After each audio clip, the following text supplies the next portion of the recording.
বাংলাদেশত হিন্দু সমাজৰ ওপৰত চলি থকা বৰ্বৰ অত্যাচাৰে আমাক বেদনাসিক্ত কৰি তুলিছে।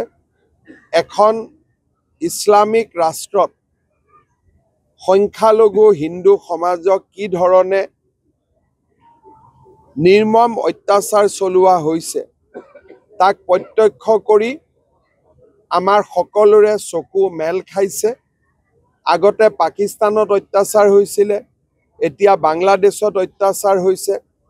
ই এটা কথা স্পষ্টভাৱে প্ৰমাণ কৰিছে যে যি দেশ ধৰ্মীয় গোৰামী ভিত্তিত নিৰ্মাণ হয় বা যি দেশৰ জনসাধাৰণে ধৰ্মৰ নামত অত্যন্ত গোৰামী কৰিবলৈ আৰম্ভ কৰে, সেই সমাজে সংখ্যালঘু লোকসকলক নিৰাপত্তা দিব নোৱাৰে। আজি আমাৰ ভাৰতে ধৰ্মনিৰপেক্ষতাৰ উত্তম নিদৰ্শন দাঙি ধৰিছে।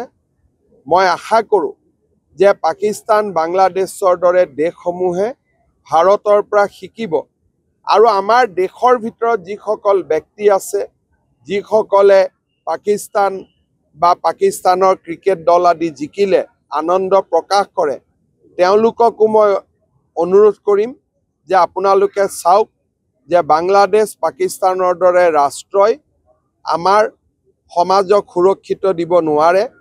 তেওঁলোকক অন্ধ অনুকৰণ আমি বন্ধ কৰিব লাগে আৰু আমি আমাৰ সমাজখন সুৰক্ষিত কৰিব লাগে। আপুনি বিচৰা বাতৰি পাব কেৱল নিউজ 18 এপত। নিউজ 18 এপ ডাউনলোড কৰিবলৈ স্কেন কৰক এই QR কোড। গুগল প্লে ষ্টৰতো পাব এই নিউজ 18 এপ।